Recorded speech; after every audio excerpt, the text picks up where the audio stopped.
Perjalanan kembali dilanjutkan. Setelah dari Solo, kami kemudian melanjutkan perjalanan ke Pacitan untuk melihat keindahan pantai yang ada di sana. Di Pantai Watu Karung, kami menikmati indahnya laut biru dan sunset terbaik yang pernah saya lihat. Penasaran? Tonton video ini sampai akhir dan jangan skip video ini.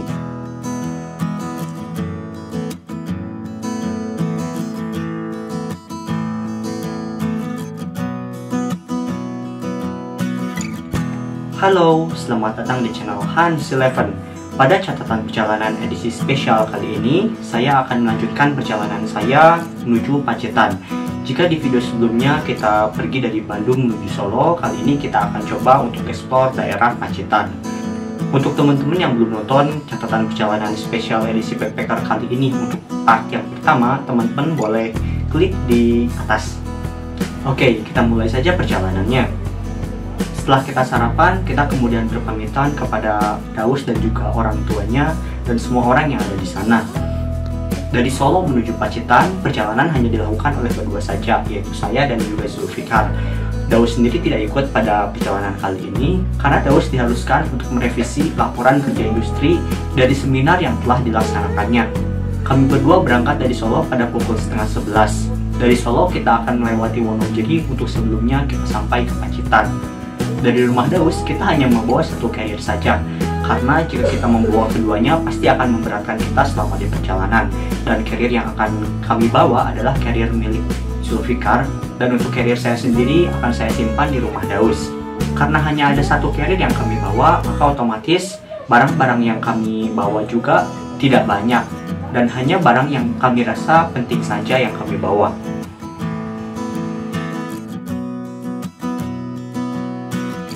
Perjalanan dari Solo menuju Wonogiri bisa dibilang cukup lancar, namun dari Wonogiri menuju Pacitan, treknya bisa dibilang cukup sulit. Mengapa? Karena walaupun jalan yang kami lalui itu mulus ya, beraspal, tidak ada jalan yang rusak sama sekali, namun di sepanjang perjalanan banyak sekali tanjakan serta turunan yang harus kami lewati serta jalan yang berkelok-kelok. Gigi hiji mah di awal kudu gigi hiji. Waduh, karena saking carrier. Maka dari itu, bagi teman-teman yang ingin pergi ke Pacitan dari Solo, teman-teman harus mengecek dahulu kendaraannya karena trek yang kita lalui juga akan cukup sulit. Di Pacitan, rencananya kami akan menghabiskan waktu selama 3 hari 2 malam. Dan tempat yang akan kami kunjungi adalah pantai yang ada di sana. Kami memiliki 4 opsi pantai yang akan kami kunjungi. Yang pertama itu adalah Pantai Watu Karung dengan keindahan pulau-pulau yang ada di sekitarnya. Kemudian Banyu Tibo dengan keeksotisan air terjun yang berada di pesisir pantainya. Kemudian Pantai Serau yang sering digunakan oleh wisatawan untuk camping. Dan Pantai Pangasan yang merupakan perpaduan dari keindahan pesawahan dan juga pantai yang ada di sana. Pilihan pertama kami awalnya adalah menuju Pantai Banyu Tibo, karena Pantai Banyu Tibo adalah pantai yang paling dekat dari jalan utama. Namun ketika saya coba cek di Google Maps, ternyata jarak dari Pantai Banyu Tibo ke pantai lainnya bisa dibilang cukup jauh. Maka dari itu, pilihan pertama kami pun berganti, yang sebelumnya Pantai Banyu Tibo menjadi Pantai Watu Karung.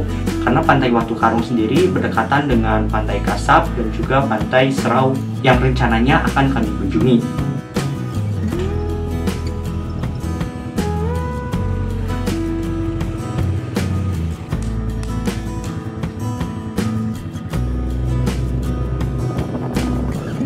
Perjalanan dari kota Solo menuju Pantai Watu Karung dapat ditempuh dalam waktu 3,5 jam. Dan ketika kami sampai di sana, kami benar-benar dibuat takjub oleh keindahan pantai yang ada di sana. Finally nyampe juga. Madep pisannya. Keren. Coba bayangin, air laut yang berwarna biru, kemudian itu pulau-pulau kecil yang bisa kita lihat dari dekat, serta pasir yang berwarna putih, menyebabkan kami takjub dengan pemandangan indah yang ada di sana. Setelah kita capek di jalan, kita kemudian menyimpan tas carrier kita dan kita berjalan-jalan di sekitar sana untuk menikmati keindahan dari Pantai Watu Karung.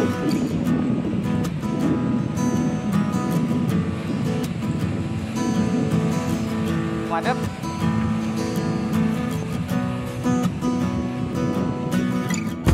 kita sampai di sana jam 2 siang dan selama di perjalanan kami tidak makan siang, maka kami memutuskan untuk makan siang di sana. Dan ternyata ada satu hal penting yang benar-benar fatal sekali kami lupakan, yaitu selama di perjalanan kami tidak membeli logistik untuk makan kami selama di Pacitan. Padahal dari awal kita niatnya ya pengen hemat budget untuk makan gitu ya, karena uang yang kami simpan pun bisa dibilang cukup pas-pasan. Ya udah deh, mau gimana lagi, nasi udah jadi bubur kan, toh kita juga benar-benar lupa gitu kan, jadi tidak ada yang perlu disalahkan. Beruntungnya pada saat itu saya membawa 3 buah mie instan, 2 mie kuah dan 1 mie goreng. Kami kemudian menyantap mie di bawah sinar mentari dan pemandangan laut dan juga pulau yang ada di depan kami.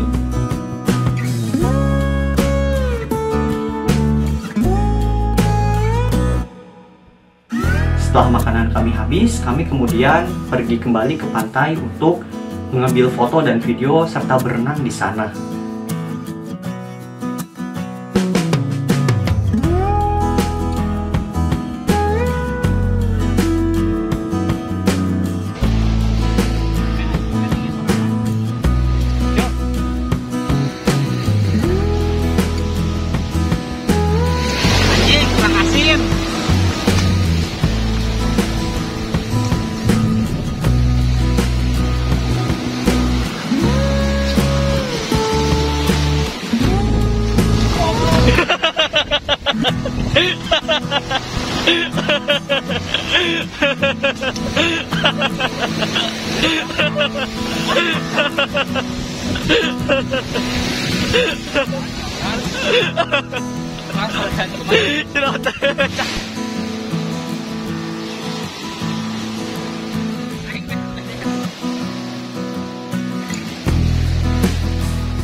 Turnaon mang dahar sayur bacok ora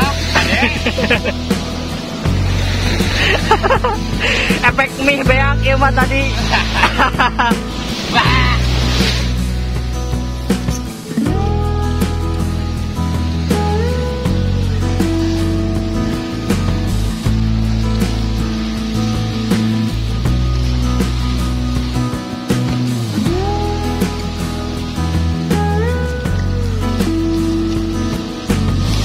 Beak mie kucai.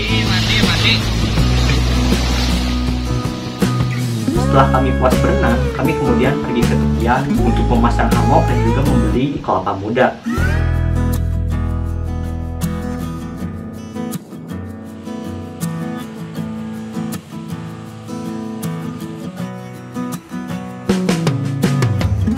Oh iya, di Pantai Watu Karung sendiri terdapat banyak warung yang berjejer dari ujung ke ujung.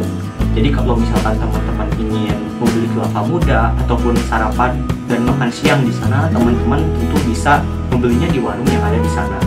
Untuk harganya sendiri normal, standar tempat wisata. Namun bagi kami yang sedang backpacker, tentunya lebih hemat lagi jika kita membawa makanan dan memasaknya sendiri. Sambil kita hamukan, kita juga minum kelapa muda, dan pada saat itu saya benar-benar merasa bebas. Ditemani dengan suara gedebur ombak serta keindahan pulau yang ada di depan kami benar-benar menikmati hari pada siang itu. Kami bersantai dan beristirahat di sana hingga tak terasa waktu terus berjalan menuju sore hari. Pada sore hari itu, kondisi di Pantai Watu Karung berubah yang tadinya cerah menjadi berawan. Dan kami sendiri sebenarnya berharap semoga pada hari itu tidak turun hujan. Dan untuk sunset di Pantai Watu Karung sendiri sebenarnya terhalang oleh tebing yang ada di sebelah barat kami. Jadi kalau misalkan kita ingin melihat sunset ataupun sunrise di sana, kita bisa naik dulu ke atas tebing untuk kemudian melihat pemandangan pantai dan juga pulau-pulau yang ada di sana yang dipadukan dengan terbit ataupun terbenamnya mentari.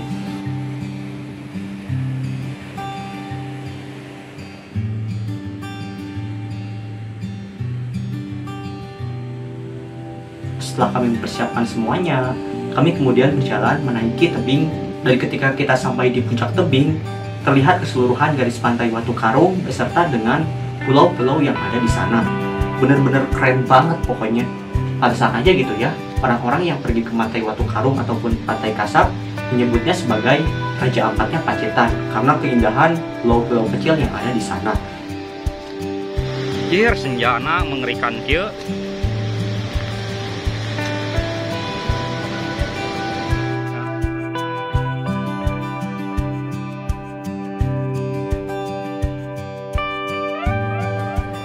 Kami kemudian menikmati sore di puncak tebing tersebut. Ketika kami melihat ke sebelah barat, ternyata di sana juga terdapat pantai yang indah.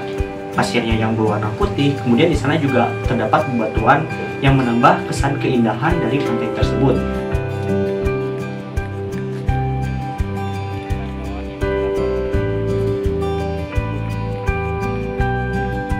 Kami kemudian kembali turun menuju arah barat dari tebing yang ada di Pantai Watu Karung dan terlihat keindahan sunset yang ada di Pantai Watu Karung. Saya di video mah ada pisan, sumpah ieu mah aing fix sayang di video juga kieu.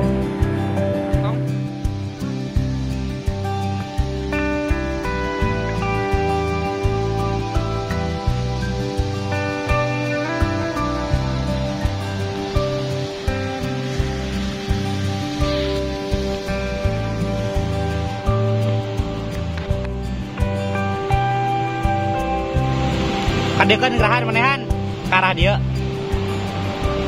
Kadia jangan lempangkeun.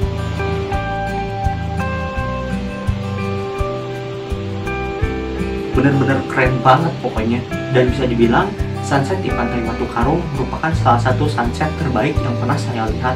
Dan pada sore itu tidak ada orang lain yang ada di sana, hanya ada kami berdua dan kami cukup bebas di sana.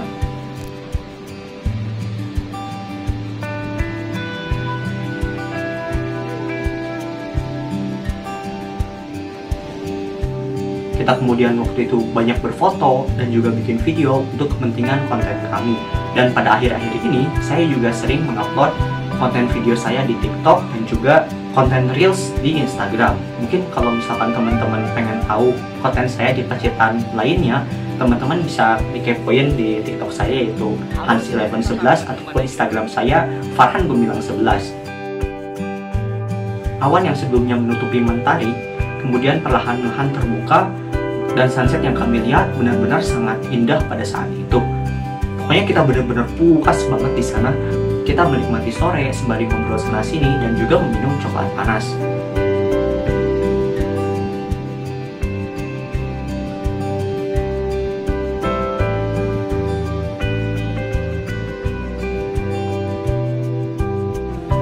Kami berdiam di sana hingga azan maghrib berkumandang. Ketika azan maghrib, kami kemudian kembali ke gubuk tempat menyimpan barang-barang kami. Langit yang perlahan menuju gelap tentunya sangat keren ketika kami lihat dari puncak tebing.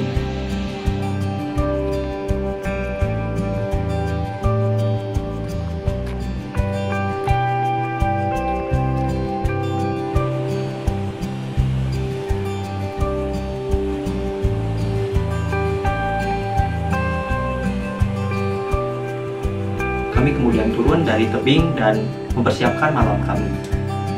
Nah, ketika malam hari, muncul kegalauan lain, di mana warung-warung yang pada siang tadi buka, ternyata pada malam hari pada tutup. Kebetulan, pas waktu kita sampai di sana, ada satu warung yang belum tutup, jadi kita bisa beli lauk untuk makanan kita pada malam tersebut. Dan untuk lauknya sendiri, kami membeli ikan bakar dengan harga 15.000. Ya udahlah, pada malam itu kita kemudian makan malam. Dan setelah makan malam kita juga mempersiapkan tempat untuk tidur. Sebelum kita tidur, kita kemudian jalan-jalan malam dulu di sekitar sana. Dan selama di perjalanan, itu benar-benar cuma ada kita berdua dan gak ada pengunjung lain. Di sepanjang perjalanan, kita juga melihat beberapa tempat penginapan. Dari mulai fasilitasnya yang ramah di kantong, hingga fasilitas yang benar-benar mewah. Jadi kalau misalkan kita pengen pergi ke Pantai Watu Karung, kemudian kita pengen tidur dengan nyaman, kita bisa menyewa homestay yang ada di sana. Nah, karena di Pantai Watu Karung sendiri terdapat banyak gubuk yang sebetulnya digunakan untuk para wisatawan, dan gubuk tersebut bisa digunakan untuk kita bermalam. Jadi kita tidak perlu mendirikan tenda, dan kami memutuskan untuk tidur di salah satu gubuk yang ada di ujung barat Pantai Watu Karung. Setelah kita puas berjalan-jalan pada malam tersebut, kami kemudian kembali lagi ke gubuk tempat kami menyimpan barang. Pada malam itu kebetulan posisi bulan mati, jadi pada malam tersebut ombak yang ada di sana surut, dan dari gubuk sendiri terlihat banyak orang ataupun nelayan yang sedang mencari tangkapannya. Berbekal senter yang kami bawa, kami kemudian berjalan-jalan di sekitar Pantai Watu Karung dan melihat apa saja yang ada di lautan lepas sana. Dan ketika kami lihat-lihat di sana, banyak sekali hewan laut yang benar-benar baru pertama kali saya lihat secara langsung. Contohnya seperti bintang laut, kemudian ada kayak cacing atau apa gitu ya. Mungkin teman-teman bisa dilihat ini hewan apa gitu ya. Kemudian ikan-ikan kecil dan banyak sekali kelomang yang berkeliaran di sana. Kami berjalan-jalan di sana, menikmati malam sembari melihat aneka ragam biota laut yang ada di sana. Dan para nelayan tadi benar-benar mencari buruannya hingga larut malam. Dan ketika hari sudah larut malam, kami kemudian tidur dan beristirahat untuk kemudian menantikan kejutan apa yang ada di hari berikutnya. Penasaran dengan perjalanan kami berikutnya, hari kedua di Pantai Watu Karung, kemudian eksplor Kali Cokel, menuju Pantai Kelayar, Pantai Karangbolong, kemudian pergi ke Jogja, dan mengunjungi destinasi terakhir yaitu Gunung Merbabu. Teman-teman jangan lupa subscribe channel ini agar saya bersemangat untuk menceritakan perjalanan saya pada backpacker kali ini. Jika kalian senang dengan konten ini, kalian boleh like video ini, dan jika ada masukan yang ingin kalian berikan, kalian boleh tulis di kolom komentar di bawah. Saya Muhammad Farhan Gumilang, sampai jumpa di video selanjutnya.